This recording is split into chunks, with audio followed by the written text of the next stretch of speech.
Hi, it's me, Bastian, and this question came up during an in-house workshop I was giving the other day at a company in the packaging industry. So this company is absolutely used to filing patents in their domain, which are mostly manufacturing process inventions and actually machines, new kinds of machines. But recently the developers have started to train neural networks which optimize the parameters of the machine. And now my client wonders if they can patent this optimization software without the machine, meaning without the physical carrier, so to say. And the answer is yes, you absolutely can. Because in this case, the AI clearly serves a technical purpose. So the typical approach would be to claim essentially four things. Number one, the overall algorithm in the form of a method claim, listing out the actual steps one after the other. Number two, you can claim the device, meaning the actual machine, just characterized by the fact that it's configured to execute the method. Number three, and now it gets important, you can actually claim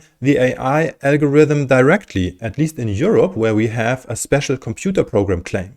And this claim will be infringed by anyone who produces, puts on the market, or even only advertises the software without the device. And lastly, number four, depending on the specific invention, it may make sense to also claim the training method or, for example, the trained machine learning model, or even both. Okay, I hope this answers your question. I'm Bastian Best, European patent attorney for the digital future. And if you've got a question, put it in the comments below and I will make another video. And now that we've talked about the patent claims, check out this video here if you want to find out some more tricks about the specific wording in software patent claims.